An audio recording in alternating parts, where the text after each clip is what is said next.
Dahlan Mr. Presiden Joko Widodo. Saya optimis Indonesia akan menjadi bangsa yang besar di masa mendatang. Namun untuk menuju ke sana ada beberapa hal yang harus dilakukan. Yang pertama adalah mungkin pemberantasan korupsi, lalu pembangunan infrastruktur, dan juga akses pendidikan ke masyarakat sebanyak-banyaknya, dan juga pembangunan di luar Pulau Jawa. Itu diantaranya. Jadi saya berharap Bapak Presiden beserta jajarannya dapat terus melakukan upaya-upaya tersebut agar Indonesia dapat benar-benar menjadi bangsa yang besar di masa mendatang. Saya berharap pemerintah Indonesia diisi orang-orang yang bersih, berwibawa, punya integritas dan rasa kebangsaan yang tinggi, serta punya komitmen untuk menegakkan hukum dan bekerja demi kemajuan bangsa, negara, dan rakyat Indonesia menjadi Indonesia yang kaya, jaya, dan raya. Hormat, perkenalkan saya Rania, siswi di Qatar. Salah satu masalah yang masih dihadapi orang di Jakarta adalah kemacetan. It's a common issue in the world, tapi kenapa solusinya masih susah dicari? Walaupun terlihat tidak terlalu penting, efek-efek negatif sangat banyak. On a personal scale, for example, it discourages people from coming to Jakarta. Kalau untuk ke point B dari point A masih susah-susah, orang jadi tidak produktif dan tidak nyaman. Pasti kalau duduk berjam-jam di mobil, pasti bakal stres kan? On a larger scale, banyak bisnis-bisnis yang kehilangan waktu berharga. I hope to see better public transportation system in Jakarta untuk kenyamanan semua orang. Many big cities can be used as an example. New York City, Bangkok, or Tokyo. Time is a precious resource. Let's make the best use of it. Thank you. Harapan saya adalah untuk merasa nyaman di Indonesia. Ku ingin menonton TV dan tidak melihat musibah-musibah seperti kebanjiran atau kehilangan sesuatu atau seseorang. Ku ingin tinggal di Indonesia dan tidak mengalami mati lampu di tengah malam. Ku ingin jalan kemana-mana tanpa merasa kemacetan dan jalan yang rusak. Harapan saya adalah bangga jadi orang Indonesia. Saya bekerja sebagai ambulanas di perusahaan migas milik pemerintah Qatar, berkecimpung di bidang pelayanan pre-hospital emergency atau layanan gawat darurat pra rumah sakit, pelayanan di dalam ambulan. Jadi sehari-hari kami merespon panggilan emergency, baik itu kecelakaan lalu lintas, kasus-kasus medikal seperti serangan jantung, dan kasus-kasus gawat darurat yang lainnya, Pak. Saya berharap semoga layanan seperti ini bisa diaplikasikan di negara Republik Indonesia, layanan ambulans gawat darurat yang bisa diakses oleh seluruh warga masyarakat Indonesia di seluruh pelosok Nusantara 24 jam sehari. Di Qatar, layanan ini sudah berjalan bertahun-tahun, Pak. Layanan terintegrasi antara ambulans, kepolisian, dan pemadam kebakaran. Setiap penduduk, baik lokal maupun ekspatriat, 24 jam sehari tinggal menekan 999, maka mereka mendapatkan layanan emergensi, baik itu ambulans, kepolisian, atau pemadam kebakaran. Kami atas nama masyarakat Muslim Indonesia di Qatar mengharapkan kepada Bapak Presiden untuk tetap mempertahankan SK3 Menteri dalam hal pembangunan rumah ibadah demi kerukunan hidup beragama. Yang kedua, kaum muslimin adalah penduduk mayoritas terbesar di Indonesia. Kami mengharapkan kepada Bapak Presiden untuk menjamin kebebasan menjalankan syariat agama seperti halnya jilbab bagi muslimah. Yang ketiga, demi kemaslahatan dan keberkahan bangsa dan negara, kami mengharapkan kepada Bapak Presiden untuk menjadikan masukan dari ulama sebagai pertimbangan dalam mengambil keputusan. Yang terakhir, sesuai dengan janji mulia Bapak Presiden saat kampanye dan sesuai dengan pembukaan Undang-Undang Dasar 1945 tentang penjajahan, kami mengharapkan kepada Bapak Presiden untuk secara aktif mendukung kemerdekaan Palestina. Terima kasih. Semoga Allah senantiasa menuntun Bapak Presiden dan kita semua untuk menjalankan amanah ini menuju Indonesia yang lebih baik dan lebih berkah.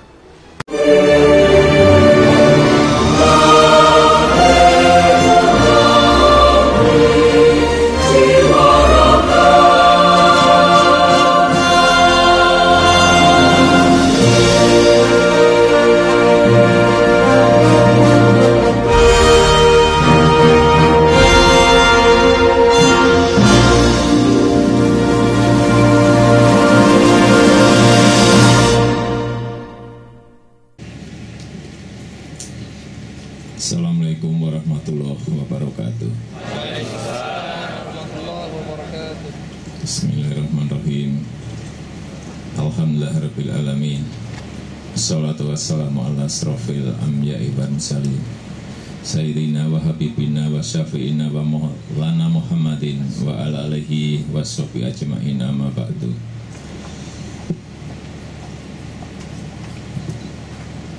Yang saya hormati Dubes Qatar beserta Ibu, seluruh menteri yang hadir, saya perkenalkan lagi biar jelas dan semangat. Tadi nggak ada yang berdiri. Pak Menko Perekonomian,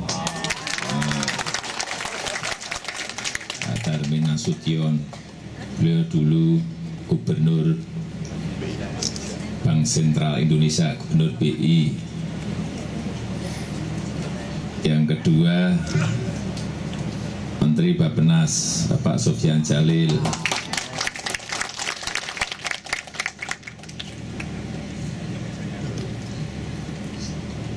Yang ketiga,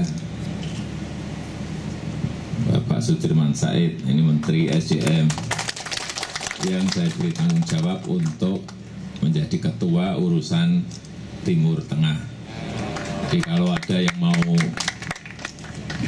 komplain, mau ngeluh-ngeluh, jangan ke saya, ke Pak Menteri. Banyak nanti yang mau mengeluh, saya tahu.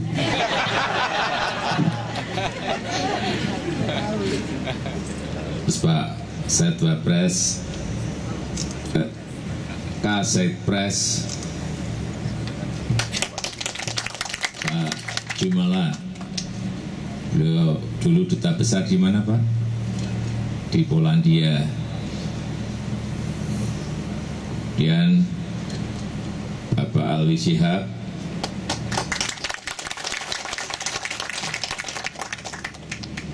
sekarang menjadi Special Envoy, utusan khusus untuk Timur Tengah. Jadi ngeluh ke Pak Alwi juga bisa. Selanjutnya Pak Franky Sibarani, Kepala BKPM, Bapak Pramono Anung, Menteri Sekretaris Kabinet. Terakhir mungkin nggak usah saya kenalkan, udah kenal semuanya.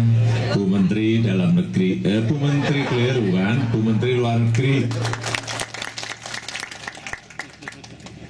namanya Bu Retno Marsudi. Saya kadang-kadang juga lupa. Tapi ini kan nggak usah bicara banyak-banyak toh. Udahlah, nanti selfie satu-satu gitu.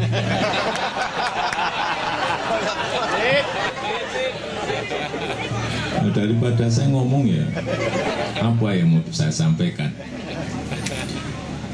Yang jelas begini, jadi tantangan terberat negara kita saat ini sama dengan negara-negara yang lain, yaitu tantangan ekonomi, tekanan ekonomi.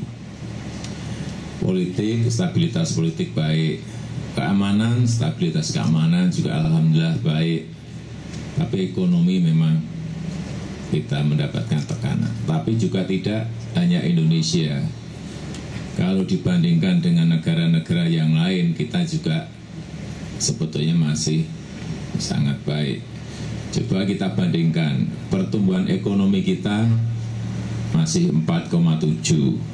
Yang lain sudah turun 1%, ada turun 0,5%, ada turun 0,7%.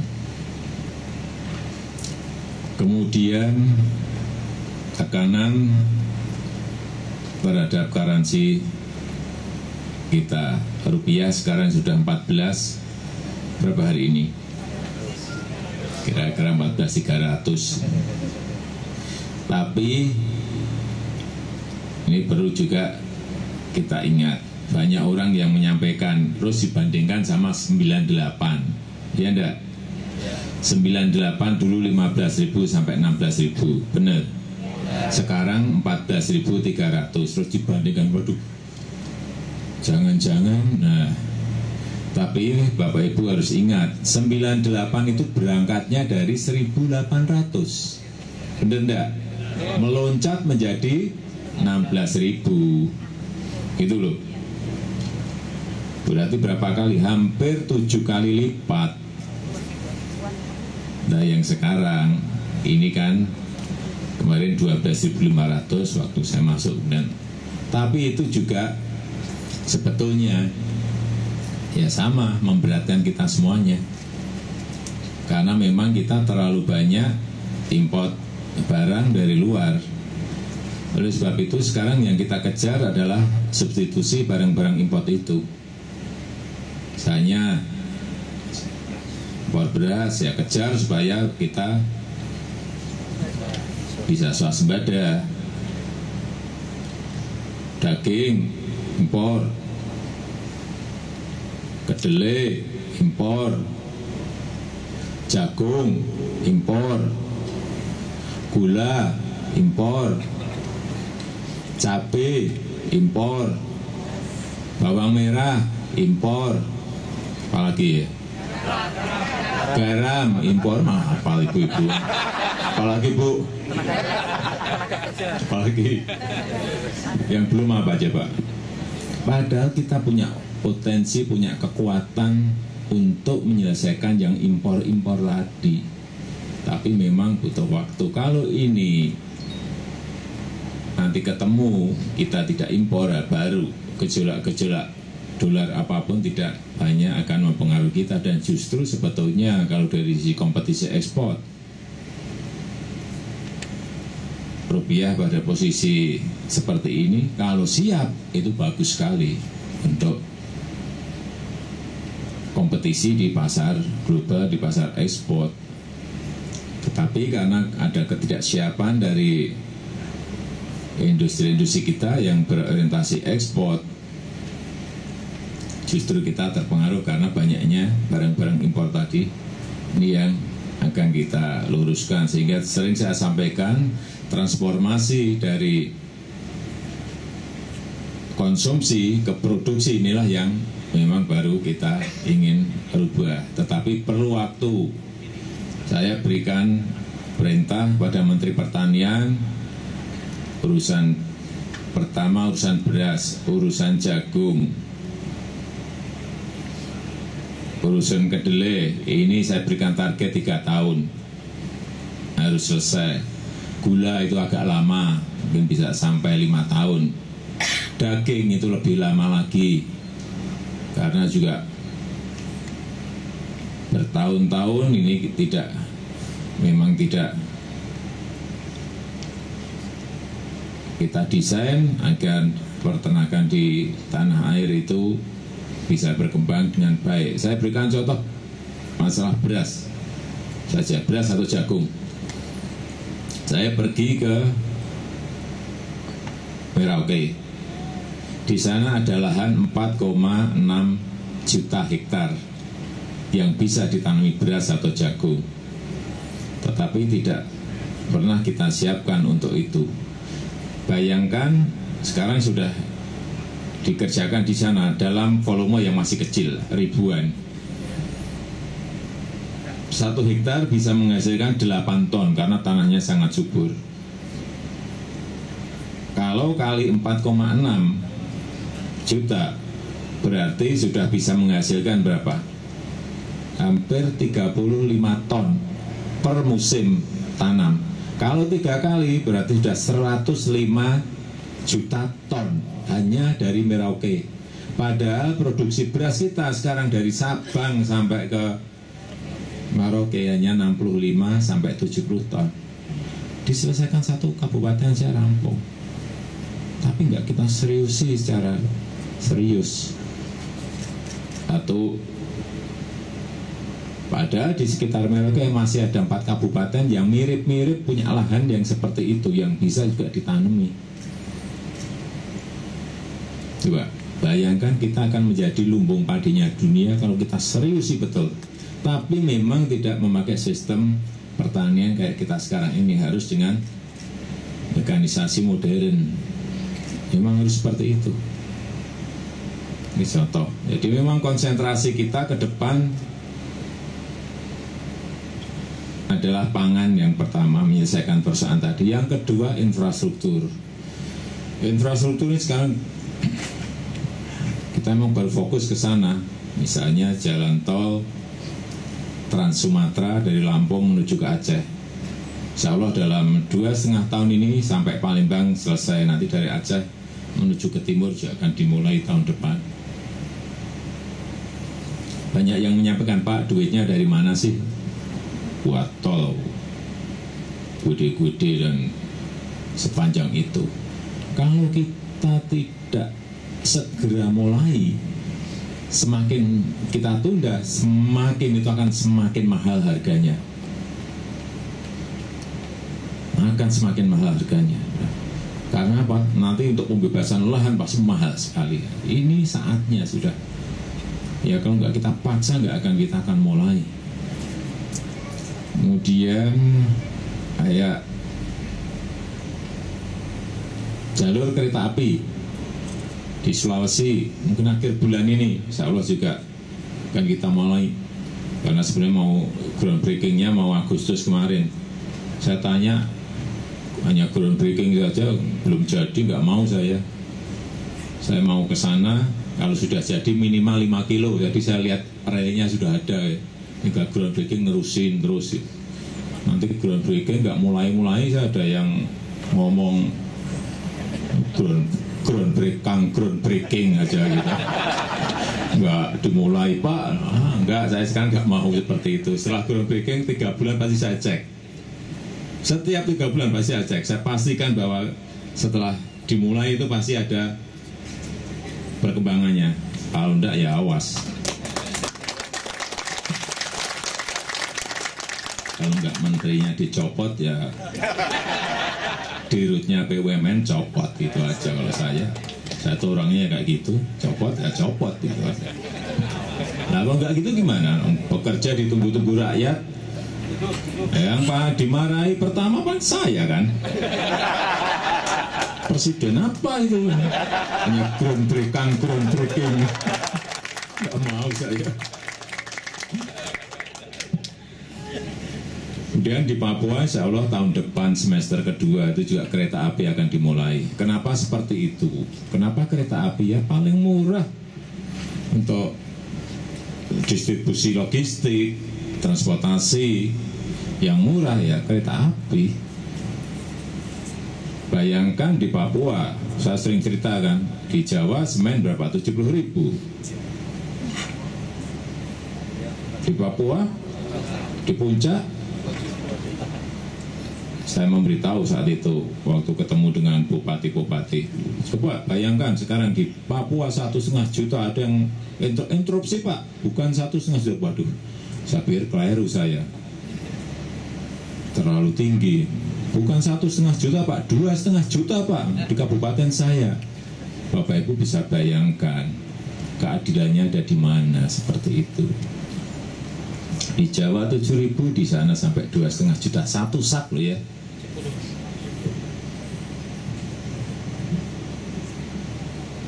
Oleh sebab itu infrastruktur di Indonesia bagian timur juga harus diperhatikan. Sehingga yang namanya tol laut yang sering kita sampaikan itu ya sudah mau tidak mau dipaksa harus dimulai. Yang sudah groundbreaking di Kuala Tanjung di Sumatera Utara sudah bulan apa ya? Januari atau Februari sudah. Yang di Makassar sudah Kalau yang di Jawa, Tanjung Priok, Tanjung Perak sudah. Kemudian yang kurang yang di Sorong. Sorong mungkin awal-awal Oktober nanti akan juga kita buka, dan kita membukanya sama lah. Saya kalau melihat Dubai, melihat di Qatar, melihat di Abu Dhabi, yang namanya seaport itu minim, pasti saya tanya 2000 minim.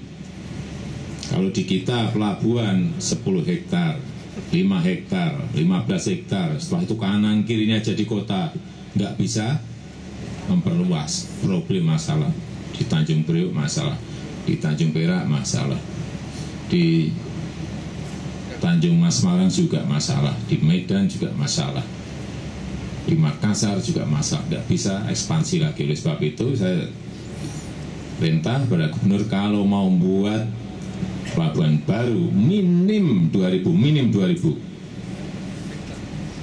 sehingga kemarin yang di Tanjung Api-Api di Sumsel itu 7.000, sekarang udah mulai. Kuala Tanjung itu 2.000, Makassar 2.000, di Sorong 7.000. Mulai, artinya kita jangan melihat sekarangnya, visi ke depan 50 tahun, 100 tahun yang akan datang harus dilihat. Nggak bisa kita bekerja hanya untuk kita hari ini. Dan juga untuk infrastruktur seperti itu sekarang kita tawarkan dulu. Kalau ada investasi, investor yang datang silahkan. Kalau nggak ada, swasta silahkan. Kalau nggak ada lagi BUMN silahkan. Kalau nggak ada baru APBN. Jadi kalau dibagi-bagi seperti itu, nanti APBN-nya bisa konsentrasi penuh untuk rakyat. Karena yang pelabuhan, yang ini silahkan ke investor, silahkan ke swasta. Nggak apa-apa.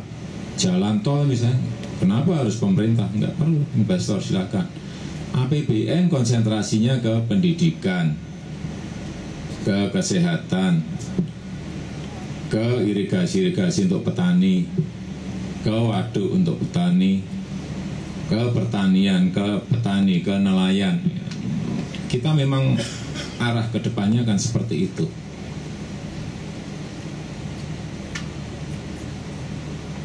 Tapi per waktu.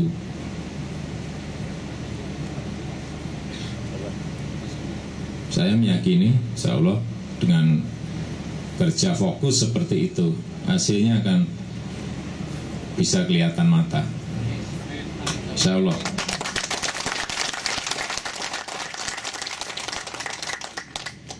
Itu yang tepuknya keras tadi, maju tuh, pakai putih. Ya maju, tepuknya keras banget tadi. Nih, iya. Ini tepuk tangannya kelihatan semangat banget.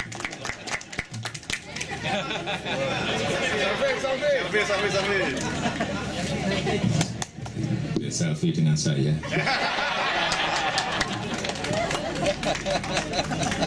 Enggak selfie. Jangan tegas.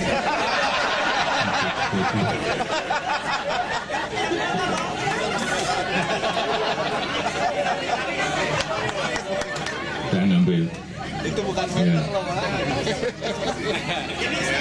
Coba nyanyi ikut. Mana Projo? Tadi saya masuk tadi udah paling semangat sih.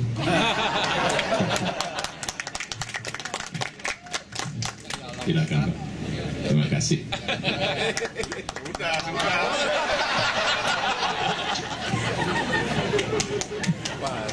Mantap. Kelihatannya diceritain gitu serius, dengerin banget sih. Nggak usah serius-serius lah.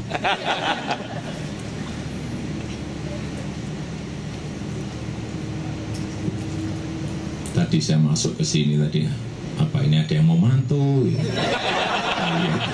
Pak Dubes. Ya tempatnya saya jadi inget kalau mantu-mantu kan seperti ini kan.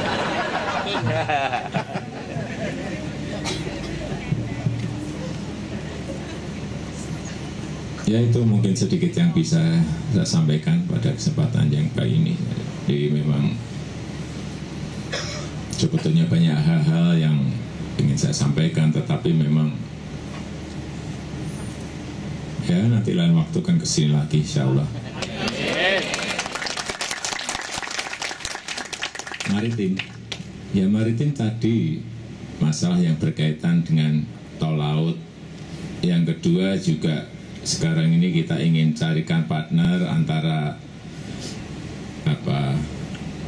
PT PAL kita dengan BUMN yang lain dari negara lain. Kalau enggak gitu, enggak cepat disambungkan, itu enggak akan bisa meloncat. Kelamaan kita. Jadi mau kita sambung-sambungkan semuanya agar dari sisi permodalan juga cepat lebih meloncat, dari sisi teknologi IT-nya juga kita bisa transfer of knowledge, transfer of teknologi juga dari negara-negara yang lain. Dari sini nanti juga akan banyak sekali investasi insya Allah ke Indonesia. Kemarin dari Uni Emirat Arab juga sama, juga akan banyak sekali nanti gandengan antara swasta dengan swasta, B2B antara swasta dengan BUMN, dan kita harapkan dengan cara-cara menggandengkan seperti itu, arus modal akan masuk ke Indonesia, arus kapital akan masuk ke Indonesia, peredaran uang akan semakin besar. Memang kuncinya di situ. Kunci sebuah negara kalau ingin makmur, buat sebanyak-banyaknya, sebesar-besarnya uang yang beredar di negara kita, nggak ada jalan yang lain. Kalau kita hanya mengandalkan APBN, kita mau bikin misalnya jalur kereta api atau jalan tol, nunggunya sangat terlalu lama dan akan ditinggal oleh negara yang lain. Kalau ada yang ingin investasi apapun yang berkaitan dengan infrastruktur, pasti saya berikan karpet merah pasti. Contoh kayak kereta api cepat Jakarta Bandung, siapa yang bilang di cancel?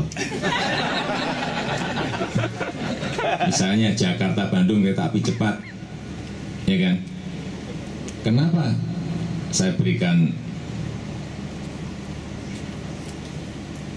peluang untuk masuknya investasi itu? Ya karena secara hitung-hitungan investornya mau. Kalau suruh APBN, waduh, 70-80 triliun, yang lebih baik saya pakai buat waduk untuk pertanian kita. Tapi kalau investornya mau, ya silahkan. Tapi saya diberi hitung-hitungan yang benar. Kayak apa? Duitnya dari mana? Terus dijoinkan dengan BUMN kita, mau enggak?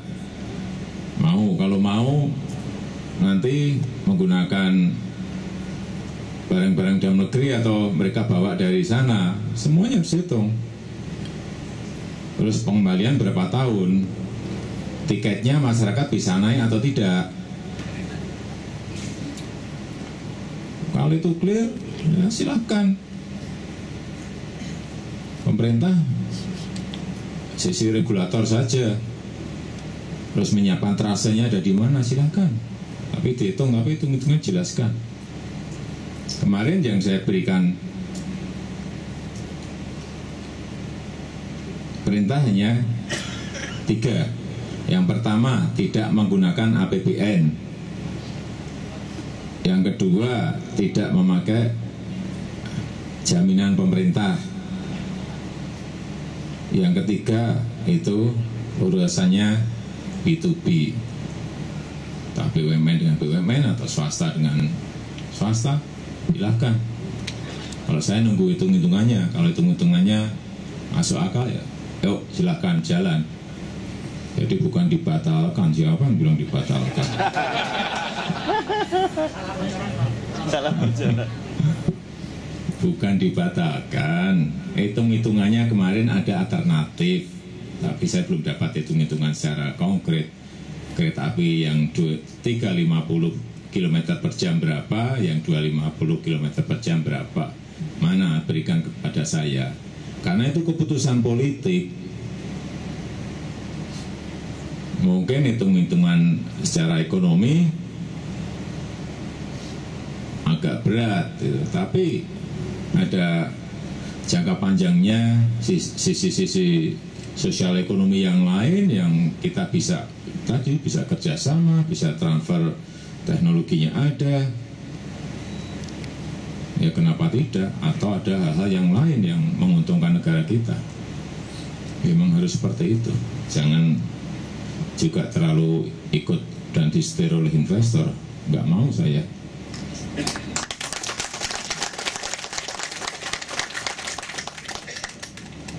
Mentang-mentang bawa uang terus nyetir kita, nggak mau saya. Mentang-mentang bawa teknologi terus mau ngatur-ngatur kita juga, nggak mau saya.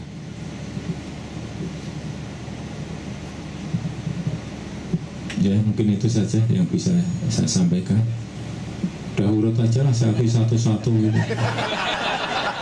Apa mau ada yang bertanya? Bertanya nanti juga sulit-sulit jawabnya. Silakan. Silakan siapa yang ingin 3 aja ya, 3 atau 1 aja. Mohon izin Bapak Jokowi, boleh kita bagi per wilayah begitu Pak? Per wilayah? Iya. Berapa puluh wilayah ya? Ada 4 wilayah. Oh 4 ya, kalau 4 boleh lah, silakan. Baik. Kan ini maunya foto, saya tahu.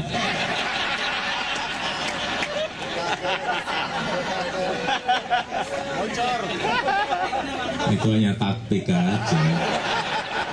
Coba nanti yang lain kan pasti juga nyerahin apa gitu.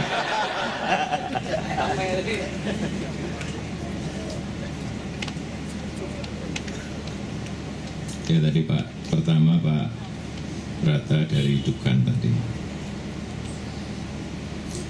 Ya problem berat kita adalah memang sumber daya manusia. Selalu saya sampaikan di mana-mana, jangan sekali-kali keseringan kita membanggakan kekayaan alam kita. Jadi ternina-bobokan, lupa bahwa yang terpenting bukan itu, yang terpenting adalah sumber daya manusia kita. Kalau itu tidak siap dengan kekayaan sebesar apapun, habis, percaya enggak? Habis. Karena ketidaksiapan SDM kita. Karena apapun, begitu nanti akhir tahun ini ASEAN Economic Community dibuka, pasar ASEAN dibuka, kita dapat bayangkan kalau SDM kita tidak siap. Pertarungan, kompetisi, persaingan akan sangat ketat sekali. Bukan lagi antar individu, kan sudah antar negara sekarang ini. Inilah yang ingin kita kejar. Kenapa saya sampaikan pada Menteri Pendidikan yang tingkatan sekolah menengah atas itu perbanyak SMK. Memang harus diperbanyak SMK. Vocational school harus diperbanyak. Yang kita kejar ada skill.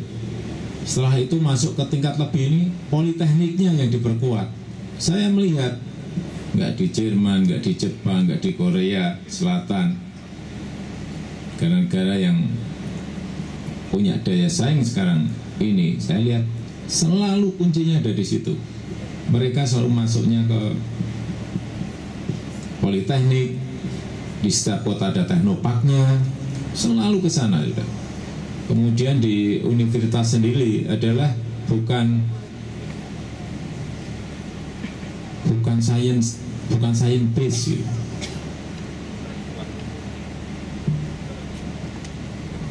Tetapi lebih ke kompeten base.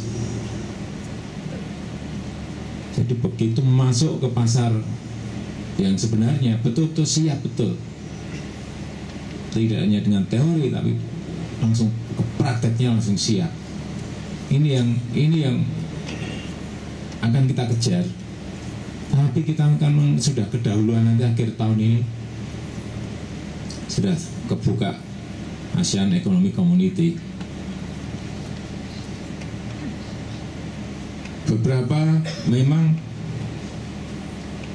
khawatir, banyak pengusaha khawatir, masyarakat juga khawatir. saya sampaikan, memang ini perlu dikejar ya SDM-nya, tapi kekhawatiran itu tidak usah berlebihan, karena juga negara-negara yang lain, kepala negara itu bisik-bisik ke saya, mereka juga takut gitu. Kalau kita ikut-ikutan takut, ya keliru dong.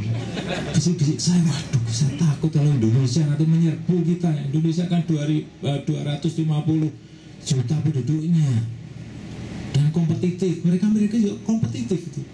Barang-barangnya dari Indonesia itu murah. Kita takut nanti barang-barang masuk ke negara kita. Mereka takut, jadi kita nggak usah takut lah. Kita siapkan ini, ya saya setuju, tapi nggak usah takut terhadap itu ya, siapkan sudah. Karena sebetulnya masyarakat kita ini sebetulnya tahan banting. Iya, tahan banting. Apa? Tahan rekoso itu apa? Bukan. Tahan susah gitu loh. Iya betul itu. Tahan banting artinya tahan banting. Ya, karena sudah lama sekali susah. Jadi betul-betul enggak benar punya ketahanan itu. Ya. Kalau ada suntikannya itu benar, tepat sasaran, itu betul-betul bisa. Ini serius, betul-betul bisa melesat itu. Nah, kekuatan kita betul-betul ada.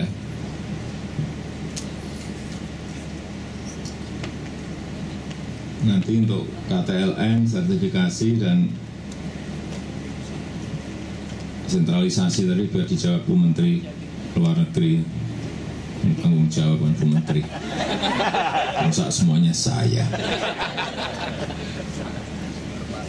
Ya, jadi Pak Gufron, ini Pak Tengku Anwar tadi biar dijawab Bu Menteri Luar Negeri. Pak Gufron masalah apa tadi, masalah ideologi, masalah komunis, masalah Syiah.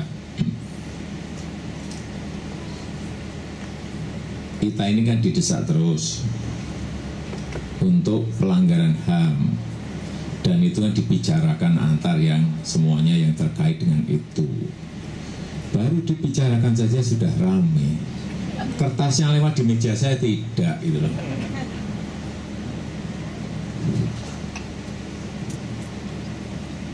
Banyak saya yang telepon, masa Bapak mau minta maaf? Yang benar aja Pak Lu, saya tanya, ya mau minta maaf itu siapa? Saya juga kadang-kadang geleng-geleng gitu. Banyak sekali, tidak hanya Bapak Ibu semua. Setiap saya ke kampung ditanya, Bapak mau minta maaf apa? Itu loh Pak, ya itu apa? Saya jelas aja, aduh ini. Ya semua hal itu mesti kan di kementerian pasti dalam posisi dibahas.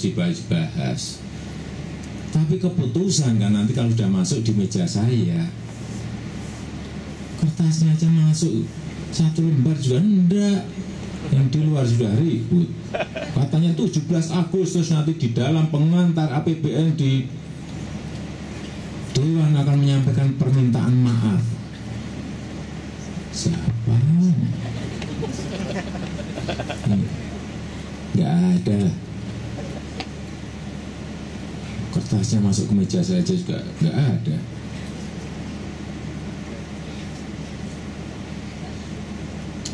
Dan mengenai Pak Biden mengenai rupiah, nilai rupiah,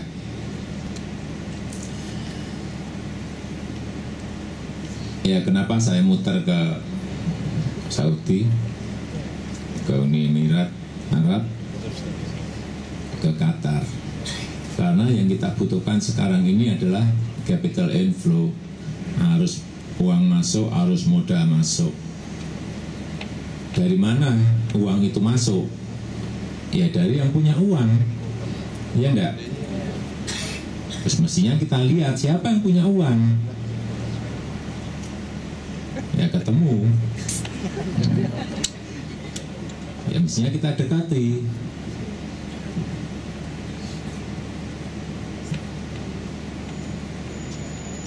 Dan alhamdulillah pemegang kuncinya sudah menyanggupi.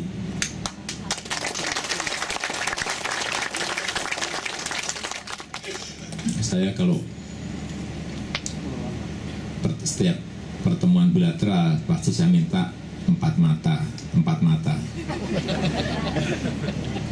4 mata. Saya ketemu kemarin dengan Raja Salman juga 4 mata, ya bisik-bisik. Ketemu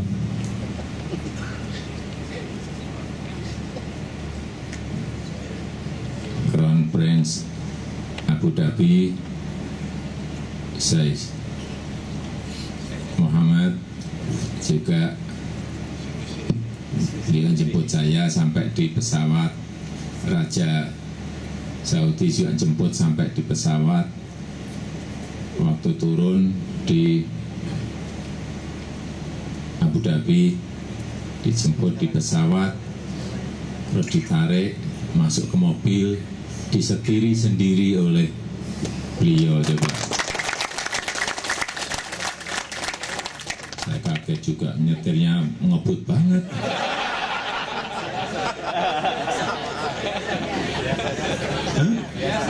Biasa. Ya biasa kan beliaunya, saya. Biar biasa. Ini saya pikir ini bisa nyetir bener enggak ini? Ngebut banget. Ya di dalam mobil itu berdua baru ngomong-ngomong. Saya bisik lagi. Pes. Di sini lagi tadi ketemu lagi dengan Emir Qatar, Syekh Tamim. Kebetulan saya bertemu waktu bertakziah melayat pada Menteri Lee Kuan Yew. Kamu jejer itu ngomong-ngomong banyak. Datanya saya sampaikan, Indonesia kan negara muslim terbesar di dunia. Kok nggak pernah sambung sih kelihatannya dengan Qatar? Beliau menyampaikan ke saya, lah wong ke Qatar saja nggak pernah. Saya kaget. Indonesia ke Qatar aja nggak pernah. Waduh, ya udah nanti tahun depan saya bulan-bulan depan saya ke Qatar ketemu Syekh, dan hari raya saya telepon dulu ke Syekh Tamim mengucapkan selamat hari raya, sama saya ngomong Syekh Tamim nanti bulan-bulan insya Allah bulan-bulan September saya ke Qatar. Bener nggak percaya. Saya ngomong bener ya saja bener. Kesini udah itu aja. Ketemu lagi, berdua lagi, saya bisiki lagi. Bes. Waktu pulang tadi bisiki saya ganti, kalau ada masalah nanti nggak usah formal, telepon saya saja.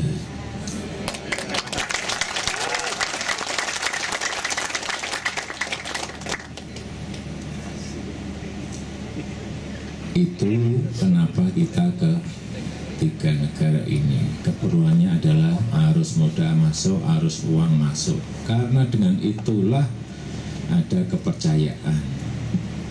Karena ada kepercayaan uang masuk, artinya kita bisa dipercaya. Kalau dipercaya, negara akan terjadi penguatan rupiah. Tetapi ada juga persoalan dalam negeri, misalnya mengenai serapan anggaran dari APBN. Memang kita terlambat, tetapi saya sampaikan bulan September, bulan Oktober, bulan November itu belanja APBN pasti meroket.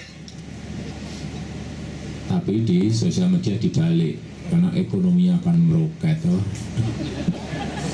Belanjanya yang, karena saya 11 tahun itu dengan birokrasi, saya ngerti kapan belanja itu akan meroket. Biasanya ya September, Oktober, November, kalau udah akhir tahun itu udah nggak meroket lagi, udah nggak gini udah. Iya, sama belanjanya sudah cepet-cepetan kalau udah awal Desember sampai pertengahan Desember. Apal saya gitu loh. Jangan diplesetkan pertumbuhan ekonomi meroket. Siapa yang ngomong pertumbuhan ekonomi? Belanjanya. Nah, dengan belanja pemerintah, baik pemerintah pusat, pemerintah provinsi, kabupaten dan kota semakin banyak, ya daya beli masyarakat akan, uang beredar semakin banyak, daya beli masyarakat juga akan semakin baik. Kunci-kuncinya di situ. Tapi kemarin kan memang kita tidak mau bisa membelanjakan di awal tahun karena apa? Ada APBN perubahan pada bulan Februari, administrasi 2 bulan yang memang mundur. Kalau saya itu apalan udah lagunya, saya kan 11 tahun yang ngerti aja.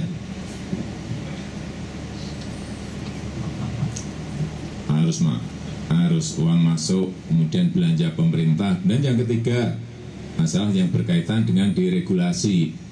Kita ini sekarang baru ngobrak-abrik yang namanya aturan-aturan, peraturan-peraturan yang tumpang tindih, yang menghambat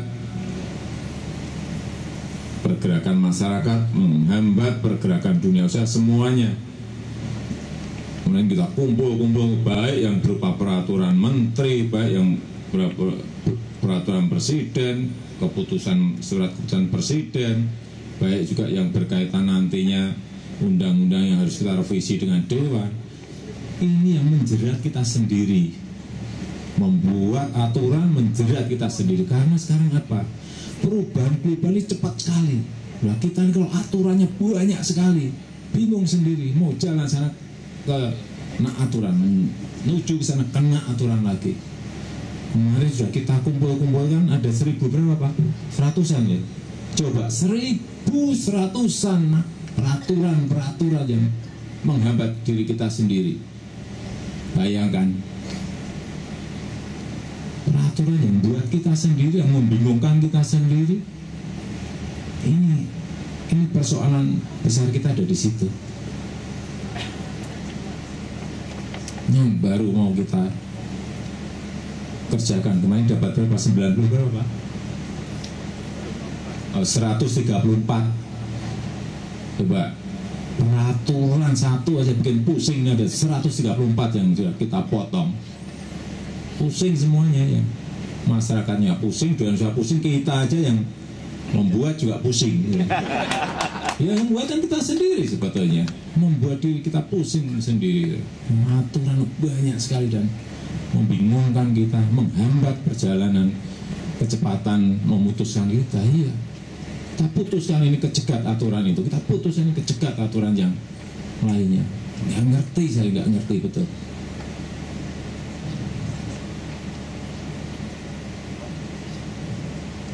Sehingga ini sudah kira-kira yang bisa dicabut langsung cabut, coret. Yang masih dikaji dorong ke sana, kaji tadi cepat, kaji ya cepat, bisa kalau memang masih memungkinkan revisi, kalau enggak coret. Kalau enggak ini perubahan berubah cepat sekali, kita mengikuti nggak cepat ikut mengikuti ya bisa kelibas kita, kelindas betul itu kalau kita hal seperti ini. Coba Bapak Ibu bisa bayangkan membuat pembangkit listrik, power plant, izinnya saja, izin investor mau buat kan triliunan, izinnya saja ada berapa izin? 49 izin, lembarnya 260 lembar. Ya yang dulu, saya ulang, berapa izin Pak? 49 izin. Berapa?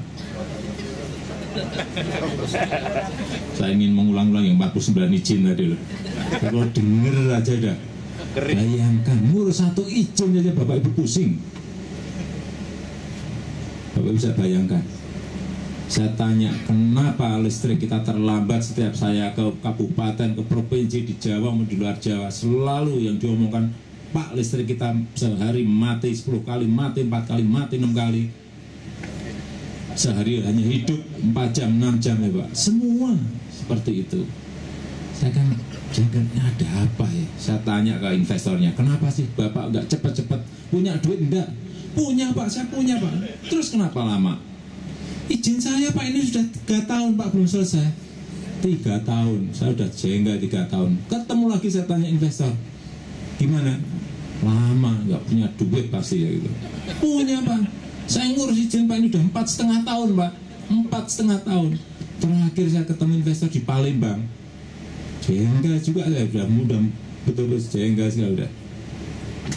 Nggak dimulai kenapa?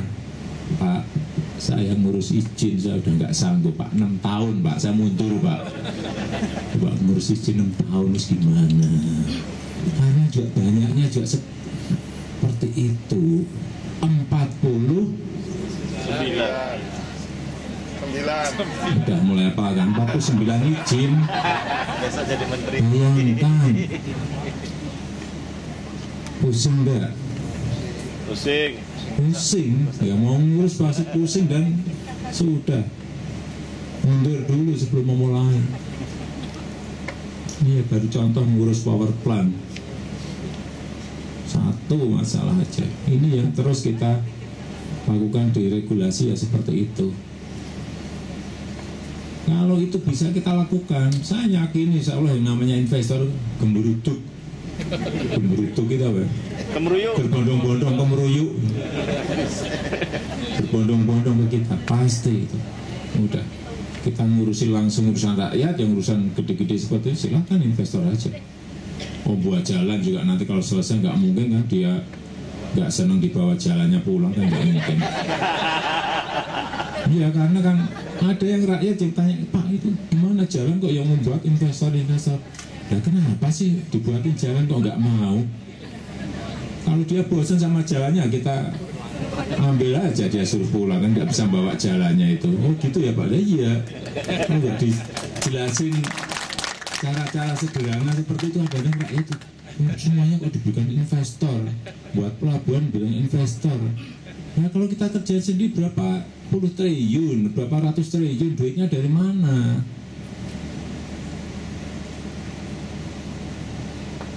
Kita aja untuk bayar bunga, bayar utang aja setahun berapa Pak? Berapa? 300 berapa? Untuk bayar pokok sama apa Anda? Cepat Pak. 200-an triliun lebih sedikit. Bisa bayangin?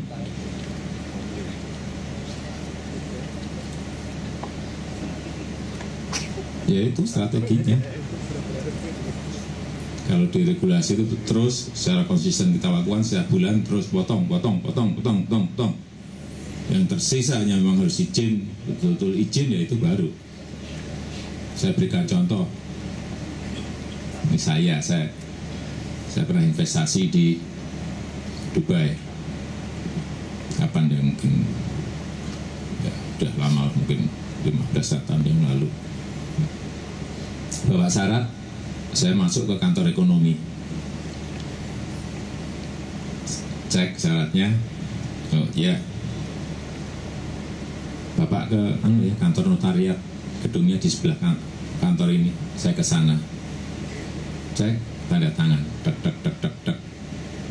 Bapak kembali lagi ke meja yang tadi ya, saya balik, nggak ada 1 jam, diberi 2 lembar izin selesai. Bayangkan, 1 jam nggak ada, di sini ke sana balik lagi ke sini izin diberikan. Bisa mau beli properti bisa, beli gudang bisa, mau sewa juga bisa. Di kita berapa tahun tadi?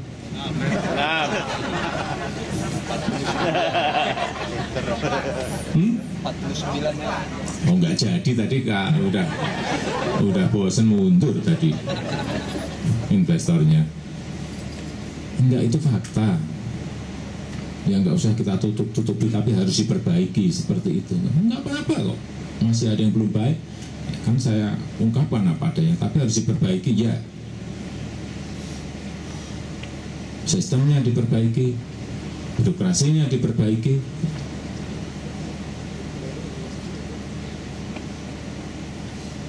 Jadi nanti APBN bisa kita konsentrasikan misalnya untuk petani, untuk nelayan, untuk usaha kecil, usaha mikro di kampung-kampung, di desa-desa. Arahnya akan ke sana.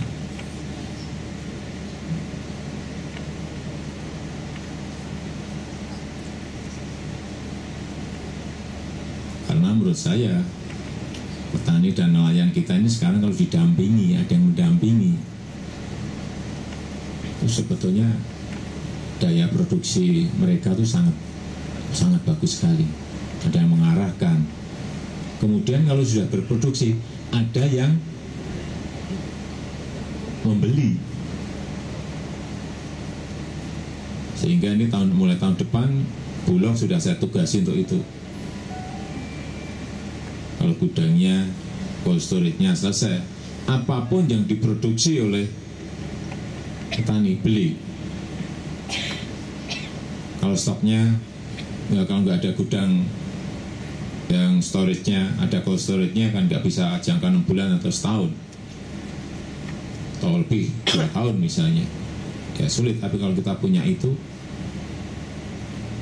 kemarin saya tunjukkan ke kepala Bulog, kemarin itu tadi pagi saya tunjukkan kepada kepala Bulog di Jabal Ali di Dubai, ini loh yang namanya storage yang benar ya kayak gini, ini warehouse yang benar seperti ini, bisa nyimpen 6 bulan, bisa nyimpen setahun, bisa nyimpen 1,5 tahun. Udah tiru aja, kopi aja, nggak usah mikir panjang-panjang. Setelah itu tugasnya apa? Tugasnya kalau ada panen raya yang kebanyakan produksinya, ambil beli. Pemerintah harus berani memutuskan itu, ambil. Bawang merah kebanyakan ambil. Tomat kemarin sampai jatuh 300 rupiah, ambil. Jadi petani jangan sampai males berproduksi karena harganya jatuh. Antara yang dikeluarkan biaya dengan yang harga yang ada tidak sambung. Inilah tugasnya Bulog ke depan, nggak ngurusi beras saja sekarang, udah kita beri tambahan 9 urusan lagi, ngurus beras, jagung, daging, semuanya, apalagi kedelai gitu-gitu, semua biar